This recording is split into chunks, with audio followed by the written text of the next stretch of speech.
নবী মুহাম্মদ সাল্লাল্লাহু আলাইহি ওয়াসাল্লাম আমাদের প্রতি অনেক রহমদিল ছিলেন। তিনি তার উম্মতের প্রতি অনেক রহমদিল ছিলেন। কিয়ামতের মাঠেও যখন প্রত্যেক ব্যক্তি নিজেকে নিয়ে ব্যস্ত থাকবে, ইয়া নাফসি বলতে থাকবে, তখন নবী সাল্লাল্লাহু আলাইহি ওয়াসাল্লাম বলতে থাকবেন, ইয়া উম্মতি, হে আল্লাহ আমার উম্মতকে হেফাজত করো, হে আল্লাহ আমার উম্মতকে হেফাজত করো। রাসূলুল্লাহ সাল্লাল্লাহু আলাইহি ওয়াসাল্লাম সেই সত্তা যিনি দীর্ঘ 23 বছরে এই উম্মতের স্বার্থে অবর্ণনীয় দুঃখ কষ্ট সহ্য করে দ্বীন ইসলামকে প্রসার করেছেন এবং প্রতিষ্ঠা ঘটিয়ে তারপরে পৃথিবী থেকে বিদায় নিয়েছেন। কিন্তু দুঃখজনক হচ্ছে তার ইন্তেকালের পর আমরা যারা এখন বেঁচে আছি, আমরা রাসূলুল্লাহ সাল্লাল্লাহু আলাইহি ওয়াসাল্লামের সেই আদর্শ হয়তো পরিপূর্ণরূপে পালন করতে পারছি না। যদি আমরা রাসূলুল্লাহ সাল্লাল্লাহু আলাইহি ওয়াসাল্লামের আদর্শ পরিপূর্ণরূপে পালন করতে পারতাম, তাহলে আমাদের সবার চেহারায় দাড়ি থাকা উচিত ছিল। আর আমি যদি আমার নিজের চেহারায়, নিজের লেবাস, নিজের পোশাকে, নিজের পরিবারে, নিজের অর্থনীতির মধ্যে, নিজের সমাজে রাসূল সাল্লাল্লাহু আলাইহি ওয়াসাল্লামের আদর্শ প্রতিষ্ঠা করতে ব্যর্থ হই, তাহলে আমার দ্বারা রাসূলুল্লাহ সাল্লাল্লাহু আলাইহি ওয়াসাল্লামের দ্বীন পৃথিবীর বুকে প্রতিষ্ঠা করাটা সম্ভব না। আমার জানা মতে রাসূলুল্লাহ সাল্লাল্লাহু আলাইহি ওয়াসাল্লামের সুন্নত বা আদর্শগুলো পালন করলে মানবতার কোনো ক্ষতি হবে এমন কোনো দলিল আমার জানা নাই। আপনাদের জানা আছে নাকি? আপনি যদি দাড়িটা ছেড়ে দেন, আজকে থেকে শেভ করাটা বন্ধ করে দেন, আপনার শুধু পরকালের উপকার হবে এমনটা নয়, আপনার দুনিয়ার উপকার আছে ইনশাআল্লাহ। আপনি যদি রাসূলুল্লাহ সাল্লাল্লাহু আলাইহি ওয়াসাল্লামের সুন্নত মোতাবেক তাকওয়া বা আল্লাহ ভীরুতার পোশাক পরিধান করেন, পরকালের উপকারিতা তো আছেই, দুনিয়ারও উপকারিতা আছে ইনশাআল্লাহ। একটু আমরা লক্ষ্য করে দেখি রাসূলুল্লাহ সাল্লাল্লাহু আলাইহি ওয়াসাল্লাম 24 ঘন্টায় কিভাবে তার দিন এবং রাত কাটাতেন এবং আমাদের জন্য তিনি কেমন আদর্শ রেখে গেছেন। আপনার বয়স হয়ে গেছে 50 বছর। যদি আজকে রাত্রে একটু সততার সাথে ঠান্ডা মাথায় চিন্তা করেন, 50 বছরের মধ্যে কত সময় আপনি অযথাই নষ্ট করেছেন, আমি চ্যালেঞ্জ করলাম আপনি পাবেন মিনিমাম 10 থেকে 20 বছর সময় নষ্ট করে ফেলেছেন। এই 50 বছরের জীবনে আপনি টেলিভিশন দেখেছেন 3 থেকে 4 বছর। এই 50 বছরের হায়াতে আপনি শুধু টেলিভিশনে দেখেছেন 3 থেকে 4 বছর। চায়ের দোকানে আড্ডা পিটিয়েছেন এরকম 2 বছর। বন্ধুদেরকে নিয়ে গল্প করেছেন, বাইক নিয়ে ঘুরেছেন, এখানে ওখানে আড্ডা পিটিয়েছেন, হয়তো আরো 2 বছর। 2 বছর গার্লফ্রেন্ডের পিছনে নষ্ট করেছেন। যেখানে সাহাবায়ে কেরাম কি করতেন জানেন? খাবার খাওয়ার সময় সাহাবায়ে কেরাম রাদিয়াল্লাহু আনহুম খেয়াল রাখতেন কোন খাবারগুলো খেলে সময় কম লাগবে। আর এমন খাবার খেতেন যে খাবার খেলে সময় কম লাগবে, তাড়াতাড়ি খাওয়া যাবে, তাড়াতাড়ি ইবাদত করা যাবে। আর এই যে ফেসবুক, ইউটিউবিং এর যে যুগ আসছে, এতে করে দেখবেন যে একদিনের মধ্যে 24 ঘন্টা যদি দিন হয়, তার মধ্যে মিনিমাম 5 থেকে 6 ঘন্টা অনলাইন খেয়ে ফেলছে। হয়তো কোনো কাজ নাই, এমনি স্ক্রলিং, কে কি বললো, কে কি করলো, কে কাকে কি বললো, কে কার বিরুদ্ধে কি করলো, মজা। আমরা আসলে কিছু মনে করবেন না, আমরা জাতিগতভাবে অনেকটা ফ্যান্টাসি প্রিয় জাতি। ফ্যান্টাসি খুব ভালো লাগে, কনস্ট্রাকটিভ কাজ নাই। কনস্ট্রাকটিভ কাজ কি জানেন? ওই যে আরব বিশ্বের নাকের ডগায় বসে পশ্চিমারা যে কাজগুলো করছে, এটা কনস্ট্রাকটিভ কাজ। বিগত 100 বছরে তারা সারা বিশ্বের প্রত্যেকটা বড় বড় সেক্টরের নিয়ন্ত্রণ নিয়ে নিয়েছে, এটা কনস্ট্রাকটিভ কাজ। আপনি যে এডুকেশন সিস্টেমে পড়াশোনা করছেন, তার ভিত্তি, তার চাবিকাঠি, লাটাই ওদের হাতে। আপনি যে তথ্য প্রযুক্তিগুলো ব্যবহার করছেন না, এগুলোর সুতা, লাটাই ওদের হাতে।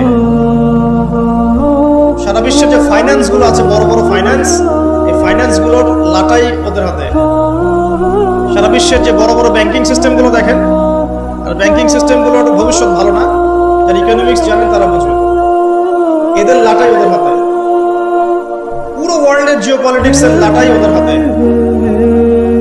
এই কাজগুলো ওরা কনস্ট্রাকটিভলি করেছে, সময় নষ্ট করে নাই বিগত 100 বছরে। আপনাকে আমি ইতিহাস পড়তে বারবারই বলি, আরো একবার রিকোয়েস্ট করছি, বেশি না, 1914 সাল থেকে শুরু করে, প্রথম বিশ্বযুদ্ধ থেকে শুরু করে 2022 সাল পর্যন্ত ওয়ার্ল্ডের হিস্ট্রিটা একটু পড়ে দেখবেন, কিভাবে বিশ্ব আজকে এই অবস্থায় এসেছে। দেখবেন আমরা জিতিনি, বরং আমরা হেরে গেছি। আমরা এমন জাতি ছিলাম না। আমরা কেমন জাতি ছিলাম একটু দেখাচ্ছি। মুসলিম জাতির অবস্থা এমন ছিল যে মদিনার খেজুরের যে ছাদ, খেজুর গাছের পাতার তৈরি ছাদ, আর মাটির মসজিদে বসে মদিনা থেকে ওমর রাদিয়াল্লাহু আনহু, আবু বকর সিদ্দিক, উসমান রাদিয়াল্লাহু আনহু, আলী ইবনে আবি তালেব, 4 খলিফা, তাদের কথাই বলছি। খেজুর গাছের মসজিদের মধ্যে বসে তারা অর্ধেক বিশ্ব শাসন করছে। অবস্থা দেখেন, আমাদের পরিবারগুলো এত সুন্দর ছিল যে পুরো পরিবারের মধ্যে তালিম, কোরআন, হাফেজ কোরআন, পরিবারের মধ্যে আলেম, মুফতি, মুহাদ্দিসদের ভর্তি ছিল। একজন বাদশার কথা আমি পড়েছিলাম হিস্ট্রি পড়তে গিয়ে, এটা অনেক পরের কথা, প্রায় উমাইয়া শাসনের কথা। যখন উমাইয়াদের পতনের সময় চলে আসছে, তারা কর্ডোবায় চলে গেছেন ইসলামিক খেলাফত কায়েম করতে। কর্ডোবা, আন্দালুসিয়া কর্ডোবা, ওটাকে আন্দালুসিয়ার খেলাফত বলে। ওই সময় রাজার ছেলেকে বিয়ে দেওয়ার ঘোষণা এসেছে, রাজার ছেলেকে বিয়ে দেওয়া হবে। রাজা মানে আমির বুঝাচ্ছে এখানে, যিনি রাষ্ট্রের আমির ছিলেন। বিয়ে দেওয়ার জন্য মেয়ে খোঁজার জন্য বলা হয়েছে। তো এখন প্রথম দিন ঘোষণা করা হয়েছে যে আপনাদের যার যার বাসায় মেয়েরা হাফেজে কোরআন, রাতের বেলা সেই বাসায় আলো জ্বালিয়ে দিবেন, যাতে পাহাড়ের উপর থেকে রাজা দেখতে পারেন যে কোন কোন বাসায় হাফেজা আছেন। তার মধ্য থেকে চুজ করা হবে একজন মেয়ে রাজার ছেলের জন্য। রাজা মানে আমি বুঝাচ্ছি। সেই রাতে তিনি যখন উঠলেন পাহাড়ে, এগুলো সত্য ঘটনা, দেখলেন আন্দালুসিয়ার প্রত্যেকটা বাসার ঘর, এই ঘরের মধ্যে আলো জ্বলছে, প্রত্যেকটা বাসায় হাফেজা মেয়ে আছে। তো এখন তো বিয়ে দেওয়া সম্ভব না সবার সাথে। পরের দিন আবার ঘোষণা আসলো যে এই হাফেজা মেয়েদের মধ্যে যারা তাফসীর করতে পারে, কোরআনের মুফাসসির, হাফেজ মুফাসসির কিন্তু এক জিনিস না। হাফেজ মানে আপনি মুখস্থ করেছেন কোরআন, মুফাসসির মানে আপনি কোরআন একদম ব্যাখ্যা বিশ্লেষণ সহ আপনি অনুবাদ করতে পারেন, তাফসীর করতে পারেন। পরের দিনও দেখা গেল সেম চিত্র, সবার ঘরে ঘরে আলো জ্বলছে। মেয়েদের কথা বলছি, মেয়ে খুঁজে বেড়াচ্ছে বিয়ে দেওয়ার জন্য। তারপরে আবার ঘোষণা আসলো যারা তাফসীর করার সাথে সাথে মুহাদ্দিসা, মানে হাদিস মুখস্থ আছে, 10,000, 1,000, 20,000, 1,000, 2,000 এরকম করে যত হাদিস মুখস্থ আছে মুহাদ্দিসা, তাদের ঘরে আলো জ্বলবে। তখন দেখা গেল যে আলো একটু কমে আসছে আর কি, কথা বুঝতে পারছেন, কিন্তু আলোর সংখ্যা অনেক। আবার ঘোষণা আসলো পরের দিন যে এই বাড়িগুলোর মধ্যে যারা ফকিহ বোঝেন কি, ফিকহের জ্ঞান আছে, গভীর জ্ঞান আছে, কুরআন সুন্নাহর গভীর ইস্তেহাদ করতে পারেন, মুস্তাহিদ এই টাইপের, তাদের বাসার আলো জ্বলবে।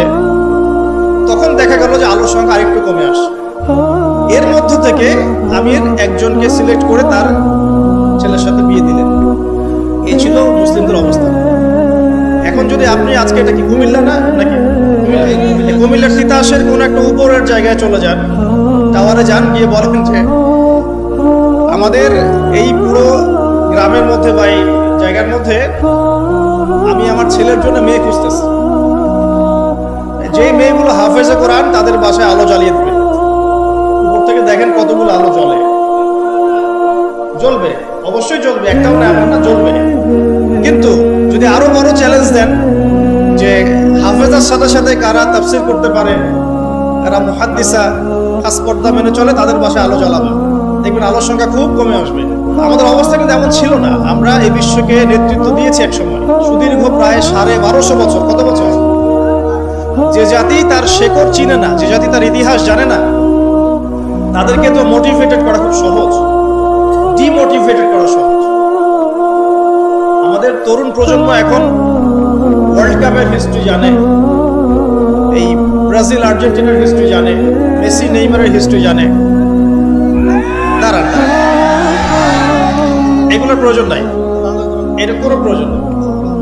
আমাদের তরুণ প্রজন্ম এদের হিস্ট্রি জানে, নায়ক নায়িকাদের হিস্ট্রি জানে, গায়ক গায়িকার হিস্ট্রি জানে।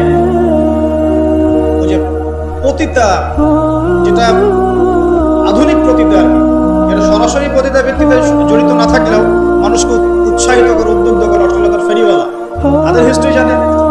হলিউডের হিস্ট্রি জানে। আমাদের তরুণ প্রজন্ম সব জানে এগুলা, ক্রিকেট, ফুটবল, এভরিথিং। হলিউড বিশ্বকাপ আসলে তো কথাই নাই। কিন্তু আমাদের তরুণ প্রজন্ম আমাদের শেকড় জানে না। কয়জন তরুণ জানে যে আমরা এমন একটা জাতি ছিলাম যারা সারা বিশ্বকে নেতৃত্ব দিয়েছি? নেতৃত্ব দেওয়া ডিফারেন্ট জিনিস, মানে সারা বিশ্বের কোনো কিছুই আমাদের পারমিশন ছাড়া হতো না। এমন একটা অবস্থা ছিল, বিশ্বের কোনো জায়গায় কোনো মুসলিমকে আঘাত করবে, অন্যায়ভাবে তাকে মেরে ফেলবে বা টর্চার করবে, এই সাহস কারো ছিল? এমন যুগ ছিল। মুসলিম পুরুষের কথা বাদ দেন, মুসলিম কোনো নারীর দিকে চোখ তুলে তাকাবে বা তার ইজ্জত হরণ করবে, এমন ক্ষমতা কারো ছিল। এটাকে রূপকথার গল্প মনে হচ্ছে না এখন? বিগত 100 বছরে এই পরিস্থিতি দেখে মনে হচ্ছে এমনও কি সময় ছিল?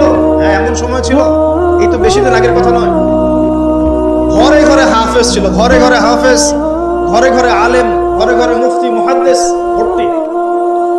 শুধু তাই নয়, বিজ্ঞানী দিয়ে ভর্তি, ফিলোসফার দার্শনিক দিয়ে ভর্তি, অ্যাস্ট্রোনমিস্ট দিয়ে ভর্তি, জ্যোতির্বিদ্যায় পারদর্শী, বায়োলজিতে পারদর্শী, কেমিস্ট্রিতে পারদর্শী, এরকম ঘরে ঘরে ছিল। বর্তমান বিশ্বের যে শিক্ষা সেক্টরগুলো আছে, প্রত্যেকটা সেক্টরের ভিত্তি মুসলিমরা দিয়ে দিয়েছে বিশ্বকে, জানেন? এই যে অর্থনীতি নিয়ে আমরা এত বাড়াবাড়ি করি না, সবচেয়ে সেরা অর্থনীতি শিখিয়েছেন ইউসুফ আলাইহিস সালাম। কে শিখিয়েছেন? সূরা ইউসুফ পড়ে দেখেন। আমরা সূরা ইউসুফ এর নাম শুনলে মনে করি ইউসুফ মানে ইউসুফ জুলেখা, ইউসুফ জুলেখা, তাই না? মাথায় চলে আসে ইউসুফ আর জুলেখা। ইউসুফ আলাইহিস সালাম কি ছিলেন? খুব সুন্দর দেখতে ছিলেন, এতটুকু জানি আমি। ইউসুফ আলাইহিস সালামের বাহ্যিক সৌন্দর্যের চাইতে তার চরিত্রের সৌন্দর্য আরো অনেক বেশি ছিল। তাকে রাজার স্ত্রী অফার করছে ভালোবাসার, প্রেম বিনিময়ের, দরজা লাগিয়ে দিচ্ছে, আর তিনি বলছেন মাআযাল্লাহ, আমি আল্লাহকে ভয় করি। তার চরিত্রের সৌন্দর্য দেখেন। খালি আমরা রূপের সৌন্দর্যের কথা বলি, তাই না? ইউসুফ আলাইহিস সালাম যখন কারাগারে, কেন কারাগারে পাঠিয়েছে? বিনা অপরাধে। বিনা অপরাধেও মানুষ কারাগারে যায়। কারাগারে যারা যায় তারা সবাই যে অপরাধী এমনটা নয়। বিনা অপরাধেও মানুষ কারাগারে যায়। দাঁড়ান, ইউসুফ আলাইহিস সালাম কেন গেলেন? তাকে অপবাদ দেওয়া হয়েছে, জেনার অপবাদ। নাউযুবিল্লাহ। একদিন 2 দিন না, 7 দিন 10 দিন না, 12টা বছর তিনি কারাগারে। কত বছর? 12 বছর। ওই 12 বছরের মধ্যে তিনি একটা ঘটনা ঘটেছে, 2 জন কয়েদি এসেছে। কয়জন? নতুন কয়েদি। একজন বলছে যে আমি স্বপ্ন দেখলাম যে আমার মাথার মধ্যে রুটি রাখা হয়েছে, এই রুটি এসে পাখি খেয়ে নিচ্ছে। আর একজন স্বপ্ন দেখলো যে সে রাজাকে শরাব পান করাচ্ছে। ইউসুফ, তোমাকে সত্যবাদী মনে হয়, আমাদেরকে স্বপ্নের ব্যাখ্যা জানিয়ে দাও। এই 2 জন ব্যক্তি কিন্তু মুসলিম নন, মনে রাখবেন। এই 2 জন ব্যক্তি কি অমুসলিম, কিন্তু মুসলিম নন। দেখেন, অমুসলিম ব্যক্তির স্বপ্ন সত্য হতে পারে। দলিল, অমুসলিম ব্যক্তির স্বপ্ন কি হতে পারে? সত্য হতে পারে। ইউসুফ আলাইহিস সালাম ব্যাখ্যা করে দিলেন যে শরাব পান করাচ্ছে, সে অচিরে ছাড়া পেয়ে যাবে এবং সে রাজাকে শরাব পান করাবে, রাজার ঘনিষ্ঠ হয়ে যাবে। আর যার মাথা থেকে রুটি খেয়ে নেওয়া হচ্ছে তাকে সুদণ্ড দেওয়া হবে, তার মগজ খেয়ে ফেলবে পাখি। তাই হলো। আর ইউসুফ আলাইহিস সালাম এই ব্যক্তিকে বলে দিলেন, যার ব্যাপারে তার ধারণা হলো যে এই ব্যক্তি নাজাত পাবে। ইউসুফ আলাইহিস সালাম এই কথা বললেন, এবং যার ব্যাপারে তার ধারণা হলো যে এই ব্যক্তিকে ছাড়া পাবে সেই ব্যক্তি, তাকে বললেন, তুমি যখন রাজার কাছে যাবে তখন আমার কথা স্মরণ করো, যে আমি তোমাকে এই কথাটা বলেছিলাম, রাজার সামনে স্মরণ করো। তো ইউসুফ আলাইহিস সালাম এখানে বন্দী, তারা ছাড়া পেয়ে গেলেন। এবার যখন এই ব্যক্তি রাজার কাছে গেলেন, রাজা আবার একটা স্বপ্ন দেখলেন। কি স্বপ্ন দেখলো? সূরা ইউসুফের মধ্যে বলা আছে, পড়ে দেখবেন। রাজা স্বপ্ন দেখছে যে 7টা চিকন গাভী 7টা মোটা তাজা গাভীকে খেয়ে ফেলছে, ঠিক আছে। আর উনি শীষ স্বপ্ন দেখলেন, শীষ, ধানের শীষ, এই টাইপের কিছু। এই স্বপ্নটা তার কাছে অদ্ভুত মনে হলো। 7টা জীর্ণ শীর্ণ গাভী 7টা মোটা তাজা গাভীকে কেমন করে খেয়ে ফেলতে পারে। তিনি খুব টেনশনে পড়ে গেলেন। রাজ্যের সব জ্ঞানী গুণী লোকদেরকে ডাকলেন, ব্যাখ্যা কি হবে, ব্যাখ্যা কি হবে, কেউ বলতে পারছে না। তখন এই ব্যক্তি যে ছাড়া হয়ে এসেছে, তার মনে হলো যে হ্যাঁ, ইউসুফ নামে একজন ব্যক্তি আছে, সে আমাকে স্বপ্নের ব্যাখ্যা বলেছিল, হয়তোবা সেই স্বপ্নের ব্যাখ্যাটা বলতে পারবে। সে চলে গেল জেলখানায়। সেখান থেকে ইউসুফকে গিয়ে বলল, ইউসুফ, তোমাকে আমরা সত্যবাদী পেয়েছি, তোমাকে আমরা সত্যবাদী পেয়েছি, এই স্বপ্নের ব্যাখ্যা কি হবে, রাজার স্বপ্নের ব্যাখ্যা। ইউসুফ আলাইহিস সালাম বললেন যে এর অর্থ হচ্ছে অতি শীঘ্রই এই মিশরের মধ্যে দুর্ভিক্ষ আসবে। কি আসবে? কি আসবে? আচ্ছা, তার মানে দুর্ভিক্ষ শব্দটা কোরআনে আছে। রাজাকে গিয়ে বলো যে ওই মহিলাদের কি খবর, যে মহিলারা ইউসুফ আলাইহিস সালামের ব্যাপারে এরকম অপবাদ দিয়েছিল। তখন এই ব্যক্তি গিয়ে রাজাকে বললো, ওই মহিলাদের কথা তিনি জিজ্ঞাসা করেছেন। তখন রাজা বলছে যে ইউসুফ নির্দোষ ছিল। সেই মহিলারা স্বীকার করলো যে ইউসুফ নির্দোষ ছিল, আসলে আমরাই তাকে ওয়াসওয়াসা দিয়েছি, আমাদেরকে প্রলুব্ধ করেছি। রাজা বলে তাকে বের করে নিয়ে আসো। ইউসুফ আলাইহিস সালামকে বের করে আনা হলো। আনার পর তাকে বলা হচ্ছে এই স্বপ্নের ব্যাখ্যা কি হবে এবং এর সমাধান কি।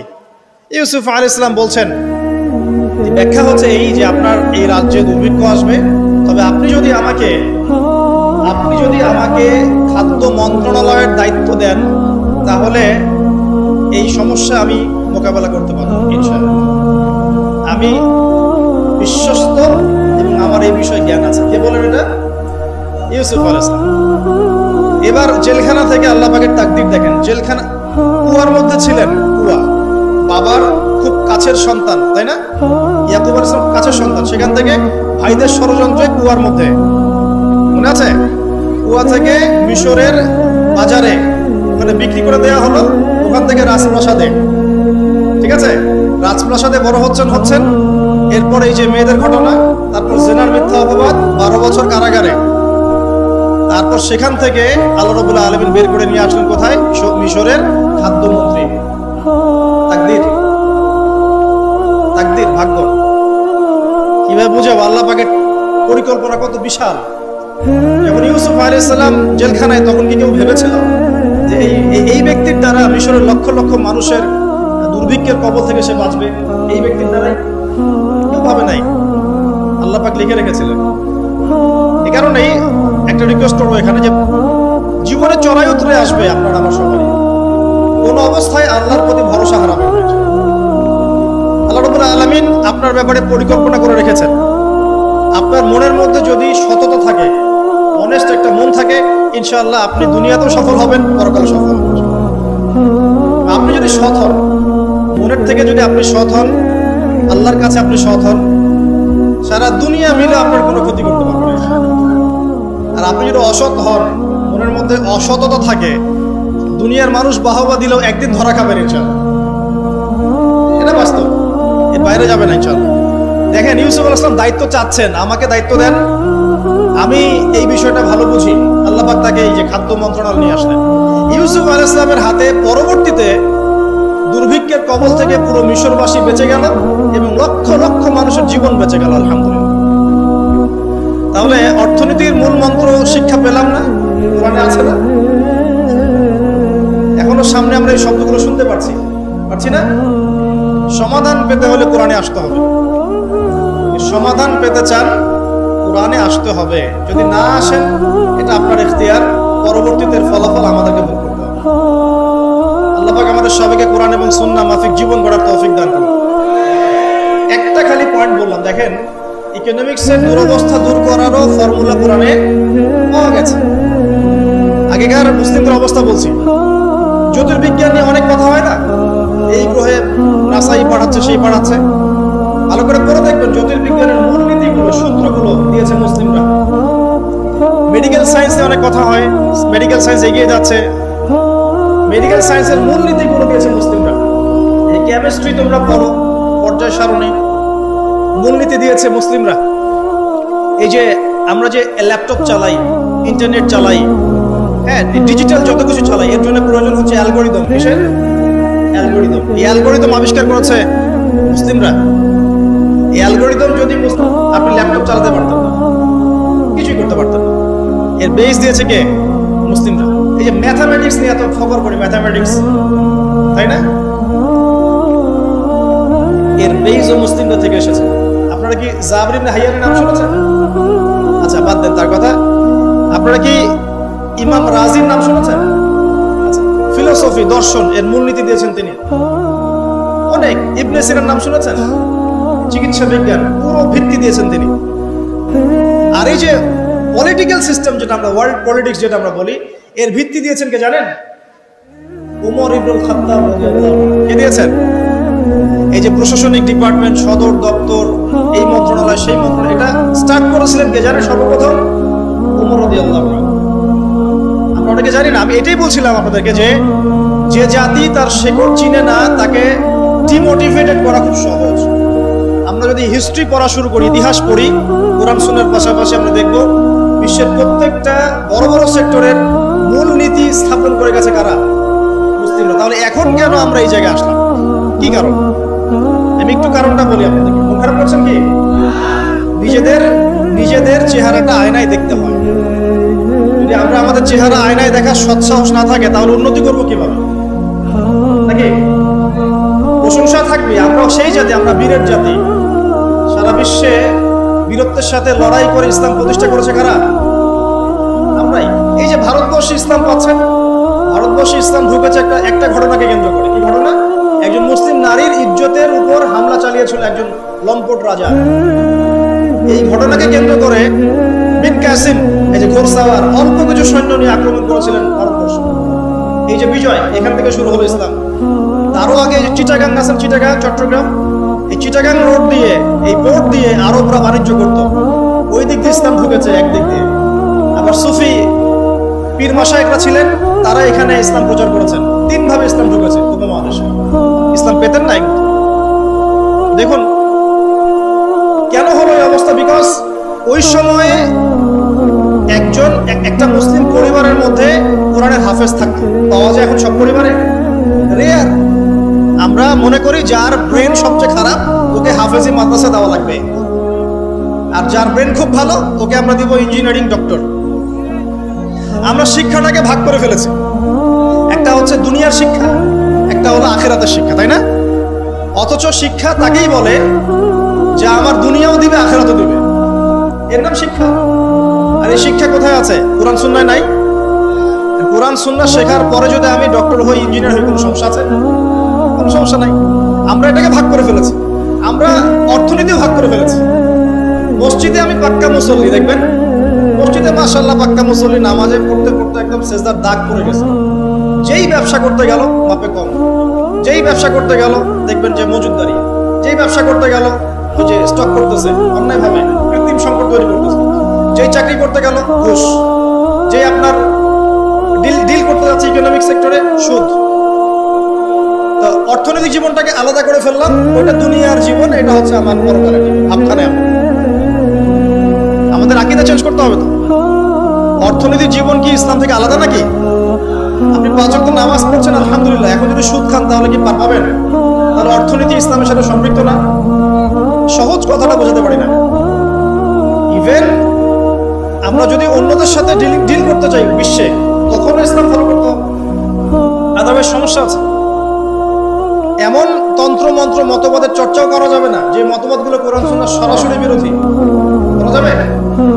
করা যাবে না। আমাদের জীবনটা পরিপূর্ণটাই ইসলাম, পূর্ণাঙ্গটাই ইসলাম। এখানে আংশিকতার সুযোগ নাই। আল্লাহ এই কথাটা বোঝার তৌফিক দান। আজকের মাহফিলে একটা কথাও যদি নিয়ে যেতে পারেন, ইসলাম হচ্ছে একটা পরিপূর্ণ জীবন ব্যবস্থা। এখানে আপনি সব পাবেন এবং সব পালন করতে আপনাকে বলাও হয়েছে। আল্লাহ পাক কোথায় বলেছেন? আমি দলিল দিচ্ছি। 1 নম্বর দলিল দিচ্ছি, ইসলাম পরিপূর্ণ জীবন ব্যবস্থা কোথায় আছে? সূরা মাইদা 3 নম্বর আয়াত। কত নম্বর? সূরা মাইদা 3 নম্বর। আল্লাহ পাক বলছেন, বিসমিল্লাহির রহমানির রহিম। আল্লাহ বলছেন, আল ইয়াওমা আকমালতু লাকুম দীনাকুম ওয়া আতমামতু আলাইকুম নি'মাতি ওয়া রাদিতু লাকুমুল ইসলাম দীনান। আল্লাহ আল্লাহ বলছেন, কে বলছেন? আল্লাহ পাক বলছেন, আমি তোমাদের জন্য দ্বীন ইসলামকে পরিপূর্ণ করে দিলাম। কি করে দিলাম? পরিপূর্ণ মানে কি? যেখানে সবকিছু নাই, তাই না? পরিপূর্ণ মানে কি? যেখানে সবকিছু আছে। তার মানে জীবনের প্রতিটা বিষয়ের হেদায়েত কোথায় আছে? ইসলামে আছে।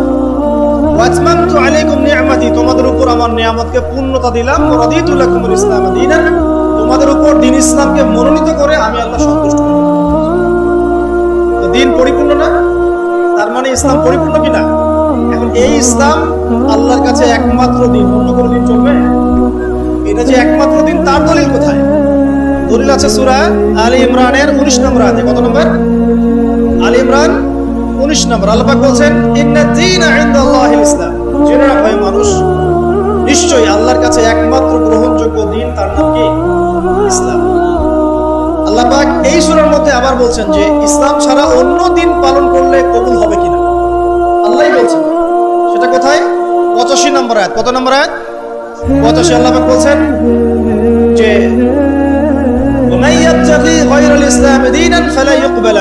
যদি কেউ ইসলাম ছাড়া অন্য কোনো দিন তালাশ করে, পশ্চিম কালেও তার কাছ থেকে কবুল করা হবে না। তিনটা দলিল বলেন।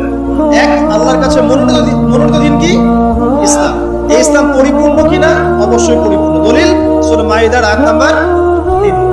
আর এই ইসলাম বাদ দিয়ে অন্য দিন চলবে কিনা? উত্তর না। দলিল সূরা আলে ইমরানের 85। এখন আপনার আমার দায়িত্ব কি সেটা আল্লাহ বলছেন সূরা বাকারায়। কোন সূরায়? সূরা বাকারায়। কোরআনের একটা আয়াত কিন্তু আরেকটা আয়াতের সাথে লিংক আপ। এই মিলানোর যোগ্যতা আপনাকে তৈরি করতে হবে। মানে আমি বুঝাই একভাবে, এই যে আকাশের তারাগুলো দেখেন, আমরা সাধারণ চোখে যেটা দেখি সেটা হলো এটা তারাই, জাস্ট তারা, সুন্দর লাগে, তাই না? আসলে ব্যাপারটা এমন না। আসলে ব্যাপারটা হচ্ছে এই প্রত্যেকটা তারার সাথে অন্য তারার একটা জটিল এবং সূক্ষ্ম গাণিতিক একটা মিল আছে। যদি আপনি আমার সাথে কখনো তারা দেখতে আসতে পারেন, আমি দেখাবো ইনশাআল্লাহ। আকাশের তারা দেখা শিখতে হবে। দেখে মনে হয় যে খুব সুন্দর। আল্লাহ পাক সূরা মুলকের মধ্যে বলছেন, সূরা মুলক রাতে বেলা তেলাওয়াত করতে হয়। রাতে তারা ওঠে না, ওই রাতেই আল্লাহ বলছে সূরা মুলক তেলাওয়াত করতে। কি মিল আছে দেখছেন? রাতে আকাশে তারা ওঠে, আল্লাহ পাক রাতের বেলায় সূরা মুলক তেলাওয়াত করতে বলছেন। আর সূরা মুলকের মধ্যে আল্লাহ বলছেন যে আকাশের দিকে তাকাও, তাকিয়ে দেখো আল্লাহর সৃষ্টির মধ্যে কোনো খুঁত পাও কিনা। তোমার দৃষ্টি বারবার ব্যর্থ হয়ে ফিরে আসবে, কোনো ত্রুটি পাবে না। এই তারাগুলোর মধ্যে জটিল একটা সূক্ষ্ম গাণিতিক মিল আছে। এক মিলিমিটার, 1 সেন্টিমিটার, মিলিমিটার যদি একটা থেকে দূরে সরে যায় বা কাছে চলে আসে, মহাবিশ্ব ধ্বংস হয়ে যাবে। জানেন? বুঝাচ্ছি? এই যে পৃথিবী আর চাঁদের একটা দূরত্ব আছে না? এই দূরত্ব যদি একটু এগিয়ে আসে, চাঁদ যদি একটু কাছাকাছি চলে আসে বা পৃথিবী একটু কাছে চলে আসে, তাহলে এই পৃথিবীর বেশিরভাগ জায়গা সমুদ্রের পানি দিয়ে ডুবে যাবে। বুঝলেন না? আচ্ছা, বোঝার দরকার নাই, পরে বুঝেন, শুনে রাখেন। আচ্ছা, আবার যদি চাঁদ একটু দূরে চলে যায়, তাহলে সমুদ্রের পানি অনেক শুকিয়ে যাবে, থাকবে না পানি। সূর্য যদি একটু কাছে চলে আসে, এক হাত যদি কাছে চলে আসে, তাহলে পৃথিবীর অনেক বড় একটা অংশ মরুভূমি হয়ে যাবে। আর যদি সূর্য 1 হাত দূরে চলে যায়, তাহলে পৃথিবীর অনেক বড় একটা অংশ বরফে ঢেকে যাবে। একদম সূক্ষ্ম মিল আছে, সূক্ষ্ম গাণিতিক তত্ত্ব আছে। এমনি এমনি এটা আল্লাহ পাক সৃষ্টি করেন নাই তো। তারার কথা বলছিলাম কেন? তারাগুলো একটা একটার সাথে মিলালে আপনি পথ খুঁজে পাবেন। ঠিক একইভাবে কোরআনের একটা আয়াত অন্য আয়াতের সাথে মিলাতে পারলে আপনি হেদায়েত খুঁজে পাবেন। আপনাকে মিলিয়ে দেখাচ্ছিলাম। আল্লাহ বলছেন সূরা আলে ইমরান 19 নম্বর আয়াত, দ্বীন ইসলাম আল্লাহর কাছে একমাত্র দ্বীন। এই ইসলাম পরিপূর্ণ কিনা? আল্লাহ সূরা মাইদা 3-এ বলছেন হ্যাঁ পরিপূর্ণ। এই ইসলাম ছাড়া অন্য দিন চলবে কিনা? আবার আলে ইমরানের 85-তে গিয়ে বলছেন চলবে না। এই ইসলামকে নিয়ে আমাদের কি করতে হবে? আল্লাহ এটা বলছেন সূরা বাকারায়। কি বলছেন? উদখুলু ফিস সিলমি কাফা, তোমরা পরিপূর্ণরূপে ইসলামে প্রবেশ করো। বুঝতে পারলেন? ইসলাম কেন্দ্রিক আমাদের দায়িত্ব কি? পরিপূর্ণরূপে ইসলামে প্রবেশ করা। এখন ভিত্তি কি? দুইটা। তারাক্তু ফিকুম আমরাইন, দুটো বস্তু ছেড়ে গেলাম। নবীজি বলছেন লান তাদিল্লু মা তামাসসাকতু বিহিমা, তোমরা কোনোদিন পথভ্রষ্ট হবে না যতদিন পর্যন্ত দুটাকে রেখে থাকবে। 1 নাম্বার কিতাব আল্লাহর কিতাব কোরআন, 2 নাম্বার সুন্নতে নবীহি, নবীর সুন্নাহ। কোরআন এবং সুন্নাহকে কেন্দ্র করে ইসলাম, এটাতে পরিপূর্ণরূপে প্রবেশ করতে বলা হচ্ছে। আর আপনার সাথে আমার কথা, পরিপূর্ণ প্রবেশ মানে কি বোঝায়? আমি ইবাদত বন্দেগীর জীবনে পাক্কা মুসল্লি হব, অর্থনৈতিক জীবনে গিয়ে সুদ খাবো, আমি কি পরিপূর্ণ মুসলিম কিনা? সহজ কথা বলেন, পরিপূর্ণ মুসলিম কি? এদিকে আপনি তাহাজ্জুদ পড়ছেন, মাশাআল্লাহ, 5 ওয়াক্ত নামাজ পড়ছেন, নফল নামাজ পড়ছেন, রোজা রাখছেন, দান সদকা করছেন, খুবই সুন্দর, মাশাআল্লাহ। কিন্তু আপনি অন্যের সম্পদ অন্যায়ভাবে হরণ করছেন, মুসলিম হবে পরিপূর্ণ? একটা পরিবারের কর্তা, মাশাআল্লাহ, দিনদার, চিল্লা দিয়ে লাগাচ্ছেন, মাশাআল্লাহ, দিনের দায়ী, সবকিছু ঠিক আছে। এখন পরিবারের সেই লোকের স্ত্রী পর্দা করে না, ওই লোকের মেয়ে বেপর্দায় ঘোরাফেরা করে, ওই লোকের ছেলে মাদকাসক্ত, এই পরিবারটা কি পরিপূর্ণ ইসলামিক পরিবার কিনা? একইভাবে আমরা যারা টুকটাক জুমার নামাজ পড়তে আসি, হজ করি, উমরা করি, 5 ওয়াক্ত নামাজ ঠিকঠাক মতো পড়ি না, কোরআন তেলাওয়াতের ফিকির নাই, দুনিয়া নিয়ে ব্যস্ত হয়ে আছি, পরকালের চিন্তা কম, তারাও কি পরিপূর্ণ মুসলিম কিনা? পরিপূর্ণ মুসলিম বলতে কি বোঝায়? এটার জন্য আপনার কিন্তু পিএইচডি করার দরকার নেই। আপনি বুঝতে পারছেন যে আপনার জীবনের প্রতিটা কাজ কোরআন এবং সুন্নাহ মাফিক হলেই আপনি পরিপূর্ণ মুসলিম, আলহামদুলিল্লাহ। এবং এই কাজটা করার জন্য আপনাকে কিন্তু কেউ বাধাও দিচ্ছে না, আপনি স্বাধীন, চাইলেই আপনি করতে পারেন। কেউ কি বাংলাদেশের প্রেক্ষাপটে কি ইসলাম পালন করতে কাউকে বাধা দেয়া হচ্ছে? নামাজ পড়তে যাবেন না, দাড়ি রাখতে পারবা না, হ্যাঁ, তোমরা টাকনুর উপরে কাপড় তুলতে পারবে না, মেয়ে পর্দা করতে পারবে না। হ্যাঁ, ইনডাইরেক্টলি হয়তো কিছু কিছু মানুষ এরকম করছে হয়তো, কিন্তু ওদের সংখ্যা কিন্তু বেশি না, ওদের সংখ্যাও বেশি না, তাদের শক্তিও নাই। এটা জাস্ট একটা মুখের আস্ফালন মাত্র, আর কিচ্ছু না। কিন্তু বাংলার বেশিরভাগ তাওহীদি জনতা কি চায়? ইসলাম চায় না? চায়। তো আপনি যদি প্র্যাকটিস করেন, কেউ কি বাধা দিবে? ওয়াদা করেন আজকে থেকে 5 ওয়াক্ত নামাজ ছাড়বেন না, বেহুদা অহেতুক কোনো ফাহেসা কাজে সময় নষ্ট করবেন না, নিজের গায়ের মধ্যে সুন্নত নিয়ে চলে আসবেন, পারবেন না ইনশাআল্লাহ? দাড়ি ছেড়ে দিবেন ইনশাআল্লাহ, গোফ ছোট করে ফেলবেন, টাকনুর নিচে কাপড় থাকলে উঠিয়ে ফেলবেন, পারবেন না? যদি কোনো হারাম সম্পর্ক থাকে আজকেই তওবা করে ফিরে আসবেন। ফিরে আসার সময় আবার বললেন না যে আজকে শেষ কথা, তোমার সাথে আর কথা হবে না, এই কাজ করতে যায় না, তাহলে এই শেষ কথা আর শেষ হবে না, একদম ডিলেট, সাথে সাথে ডিলেট। যদি সুযোগ থাকে, অর্থনৈতিক সামর্থ্য আছে, পরিবারে গিয়ে বলবেন বা মেয়ের পরিবারে প্রস্তাব পাঠাবেন, যদি বিয়ে করার সুযোগ থাকে বিয়ে করে ফেলবেন। সুযোগ নাই, ডিসকানেক্টেড, কোনো দরকার নাই। এই নেক্সট সুরতে ধোকা খাবেন না, এটা নেক্সট সুরতে ধোকা।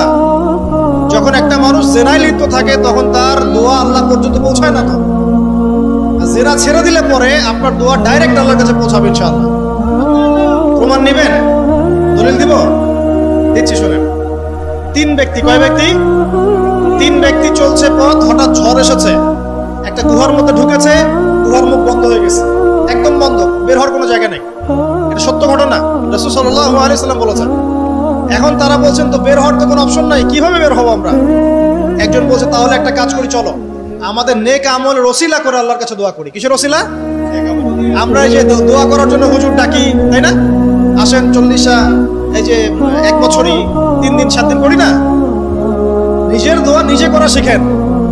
আপনার কি চাওয়া সেটা কি আমি বুঝতে পারবো নাকি? এরপর একটা ঘটনা আছে, হুজুরকে ডেকেছে দোয়া করতে, হুজুর পুরো দোয়াটাই 1 বচনে করেছে, আল্লাহ আমাকে হেদায়েত দাও, আমাকে রিজিক দাও, আমাকে হেফাজত করো। আর মুসল্লি সব বলছে আমিন আমিন আমিন। দিন শেষে লাভ কার হলো? হুজুরের। জিলাপিও আমি পেলাম, দোয়া আমার কবুল হলো, সবই তো আমার হলো, এবং শেষে হাদিয়াটা আমি পেলাম। এটা তো আপনাকে করতে হবে। তো এই 3 ব্যক্তি দোয়া করছে নিজের নেক আমলের ওসিলা দিয়ে দোয়া করলে দোয়া কবুল হয়। এখানে কি বলে দেব কোন কোন ক্ষেত্রে দোয়া করলে দোয়া কবুল হয়? শোনেন, আগে হালাল খাইতে হবে দোয়া কবুল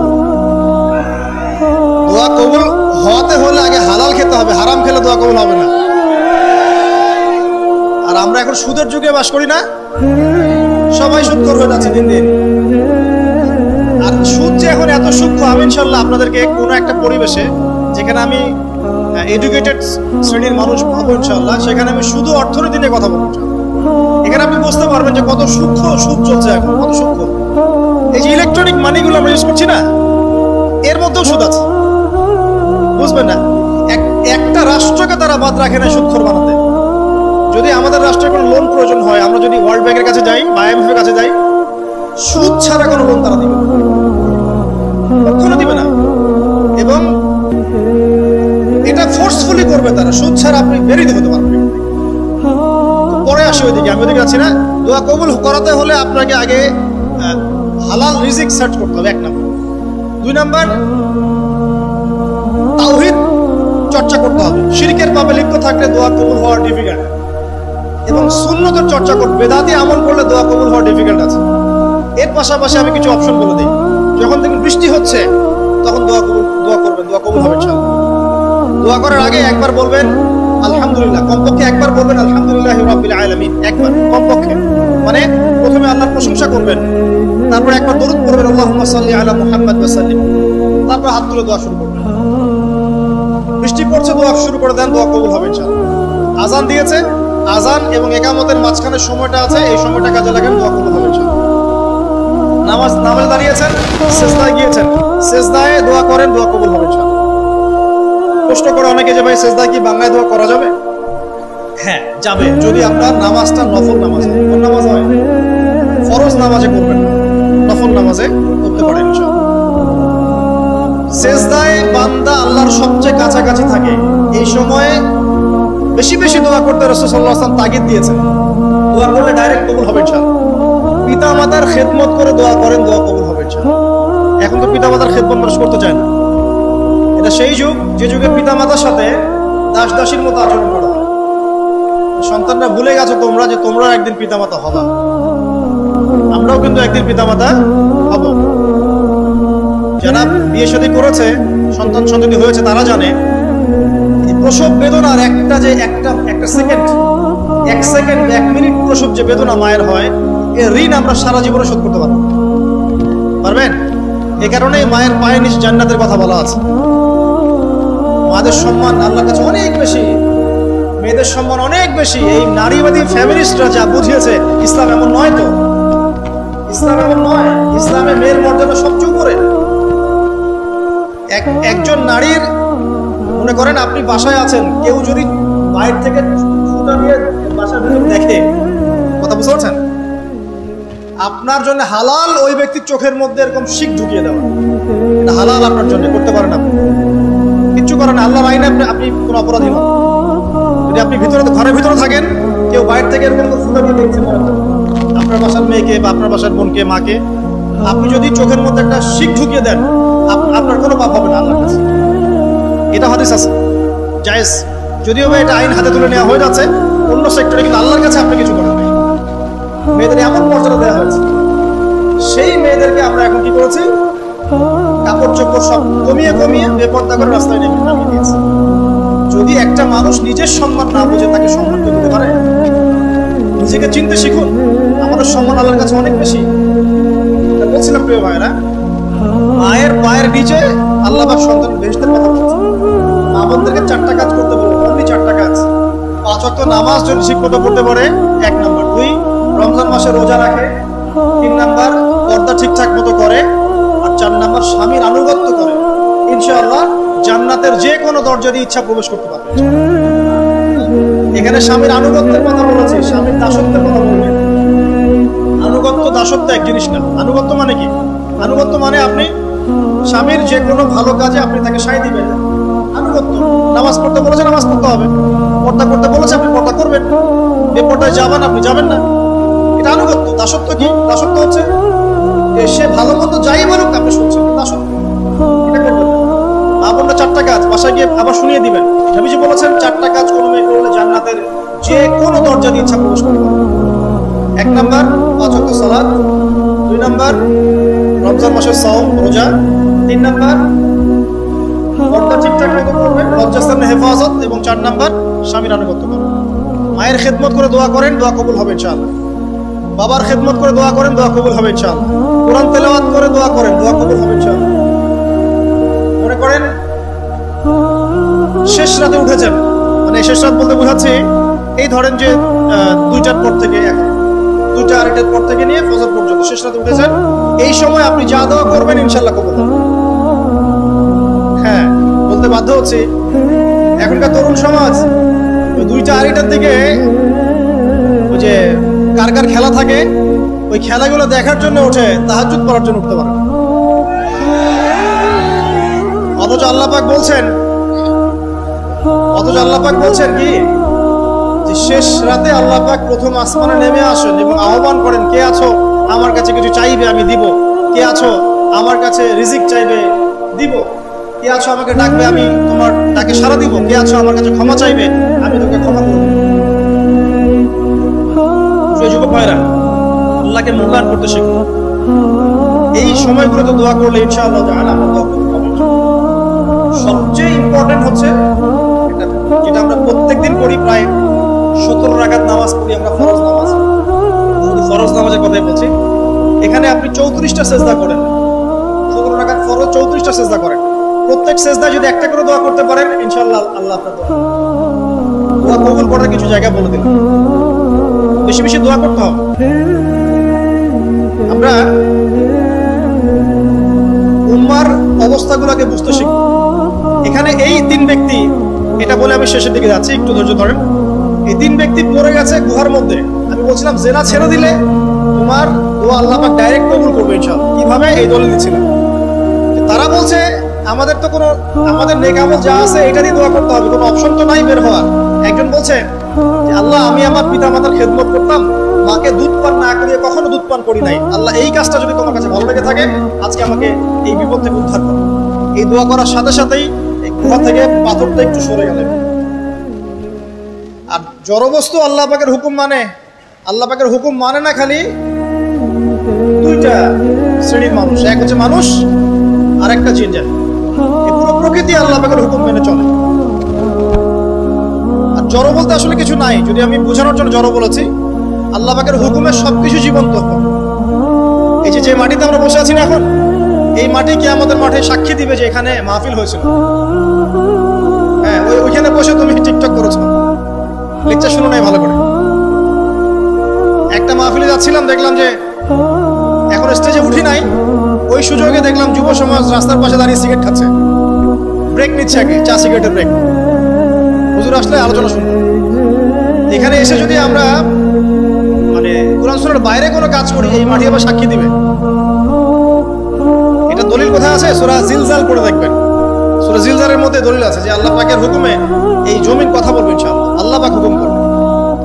জি, তো একটু সরে গেল ওই পাথর। তারপরের ব্যক্তি দোয়া করছে, আল্লাহ আমার একজন কাজের লোক ছিল, সেই কাজের লোক কিছু টাকা পেত, টাকা না নিয়ে বেচারা চলে গেছে, আমি ওই টাকা দিয়ে কিছু পশু কিনেছি, এই পশুগুলো কিনে আমি পালন করেছি, অনেকদিন পর সেই ব্যক্তি এসেছে আমার টাকা দাও।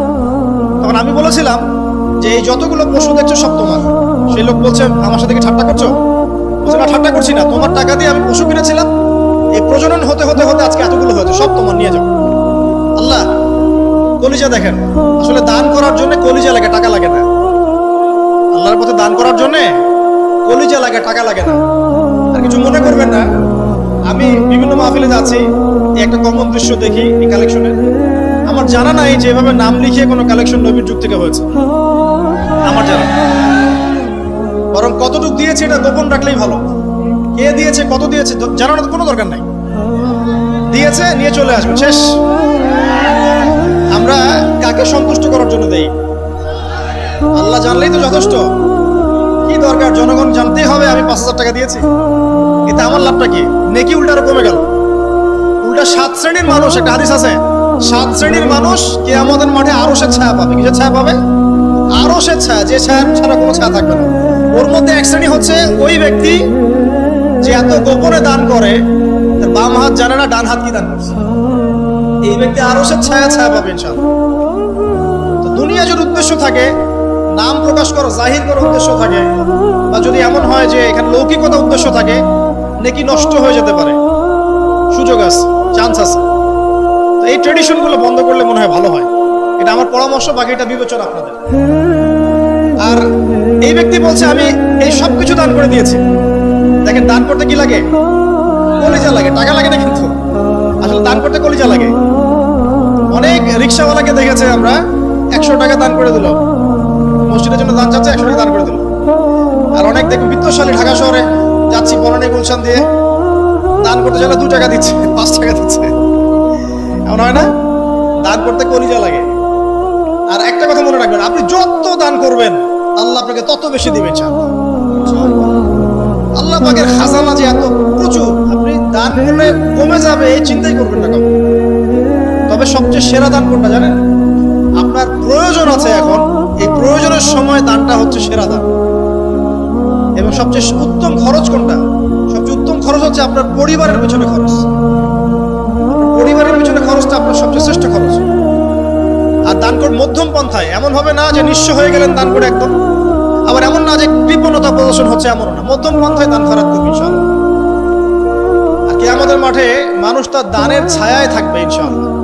যে যত দান করবে ওই ছায়ার নিচে সে থাকবে। এই ব্যক্তি সব দান করে দিয়েছিল, যাও সব গরু ছাগল তোমার। তৃতীয় ব্যক্তি, পাথর সরে গেল একটু, তৃতীয় ব্যক্তি, যুবক তোমাকে বলছি ভাই, তৃতীয় ব্যক্তি আল্লাহর কাছে বলছে, আল্লাহ আমার একজন সুন্দরী চাচাতো বোন ছিল, আছে না তোমাদের কাছে, এবং তাকে আমি খুব ভালোবাসতাম। ওই যে এখন বয়ফ্রেন্ড গার্লফ্রেন্ড ফ্রি মিক্সিং, যেটা খুব ভালোবাসতাম, তো তাকে আমি পেতে চাইতাম, আমি তাকে অফার করি। সে বলে যে না, আমাকে 100 স্বর্ণ মুদ্রা না দিলে আমি রাজি না। 100 স্বর্ণ মুদ্রা। এই মেয়ের অবশ্য অনেক ডিমান্ড ছিল, তাহলে বোঝা গেল 100 স্বর্ণ মুদ্রা মানে অনেক। জানেন এখন তো দেখা যায় 1500 টাকা 2000 টাকা দিয়ে মেয়ে তার ইজ্জত বিক্রি করে ফেলছে। 100 স্বর্ণ মুদ্রা, আর কাউকে কিছু দেওয়াই লাগে না, এমনি বিক্রি করে ফেলে। কত প্রশ্ন, কত যে প্রশ্ন আসে আমাদের কাছে যে ভাই হুজুর বা ভাইয়া উস্তাদ, কত জীবনে এক পর্যায়ে ভুল করেছি, এরকম জেনায় লিপ্ত হয়ে গিয়েছিলাম, প্রেম করেছি, ইত্যাদি, আমি কি করবো, আমার কি ভালো হওয়ার রাস্তা আছে কিনা, বা আমি তওবা করে ফিরে আসছি, আমি কি এখন বিয়ে করতে পারবো কিনা। প্রশ্নের শেষ নাই। বেশিরভাগ প্রশ্ন এরকমই আসে। আরেকটা বেশি প্রশ্ন আসে, ভাই উস্তাদ হুজুর আমার স্বামী পরকীয়া আসক্ত, আমাকে দেখে না, এই হয় সেই, এইগুলো প্রশ্ন বেশি। পারিবারিক জেনা কেন্দ্রিক যত প্রশ্ন আসে, অন্য কোনো কেন্দ্রিক প্রশ্ন আসে। মানে এই যুগটা কি হয়েছে, মানে মানুষকে জেনার উন্মুক্ত করে দিয়েছে একেবারে। একদম স্কুল লাইফ থেকে শুরু হবে বয়ফ্রেন্ড গার্লফ্রেন্ড ফ্রি মিক্সিং, এই বন্ধু করতে জেনা হয়ে যায়। কলেজ লাইফে গিয়ে আরো বড় জেনা, ইউনিভার্সিটিতে গেলে তো আর কোনো পাত্তাই নাই। ইউনিভার্সিটির খুব কম ছেলে পাবেন সিগারেট খায় না, এবং খুব কম ছেলে মেয়ে পাবেন যারা অবৈধ প্রেম করছে, খুব কম। এটাকে আমরা প্রমোট করছি। বিশ্বাস করেন শুধুমাত্র সরাসরি সেক্সুয়াল সম্পর্কটাই জেনা নয়, এই মিক্সিংটাও জেনা আল্লাহ পাক বলেছেন। এবং এতে করে আমাদের যুব সমাজে অধঃপতনটা হয়েছে, এটা অন্য কোনো ভাবে হয় নাই। কারণ সূরা আল ইমরান পড়ে দেখবেন আল্লাহ পাক বলেছেন, যুইনাল নাস হুব্বুশ শাহওয়াতি মিনান নিসা, মেয়েদের মধ্যে ছেলেদের জন্য সবচেয়ে বেশি শাহওয়াত আছে, শাহওয়াত ফাহিশাত, এটা সবচেয়ে বেশি আকর্ষণ করে ছেলেদের। সমাজের কাঠামো ভেঙে যাচ্ছে তো, সমাজের কাঠামো ভেঙে। আমরা তো বাইরে ভালো মানুষের লেবাস পরে আছি, দেখবেন বহু পরিবারে পরকীয়া চলছে, জানেন না, ভিতরে আমরা তো লজ্জা এগুলো বলি না, চোখ লজ্জায় বলি না, চলছে এগুলো কমন হয়ে গেছে। ফ্যাশন শোর নামে, বিউটি কন্টেস্টের নামে, এই সেই, মানে অশ্লীলতাকে প্রমোট করা হচ্ছে চতুর্দিক থেকে। রেপ ধর্ষণ দিন বাড়ছে আর বাড়ছে। বাচ্চা কাচ্চা, ছোট বাচ্চা মেয়ে পর্যন্ত রেহাই পাচ্ছে না। এই কয়দিন আগে একটা মেয়েকে কত পিস করে ভাসিয়ে দিয়েছে একেবারে, দেখেন নাই? কোথায় আছেন? সমাজটা কোথায় গেছে? আমরা ভালো মানুষের মুখোশ করে বসে আছি। একটা মাহফিল করে কি সব হবে? কনস্ট্রাকটিভ কাজ করতে হবে। তারুণ্যের এই শক্তিটাকে আল্লাহর জমিনে দিনের প্রচার প্রসার প্রতিষ্ঠার কাছে ব্যয় করতে হবে। যতক্ষণ পর্যন্ত আমরা এরকম ভালো মানুষের লেবাস সাজে বসে থাকবো না, আমার ঘরেও ফেতনা ঢুকে আসবে, টের পাবেন না। যখন ফেতনা ছড়িয়ে পড়ে ওটাকে দমন করতে হবে। দমন না করলে ওইটা আমার ঘরেও ঢুকবে তো একসময়। আমি একা ভালো থাকতে পারবো না তো। আরে দমন করার ক্ষমতা আল্লাহ যাদেরকে দিয়েছেন তাদের উপর অবশ্য ওয়াজিব হয়ে গেছে।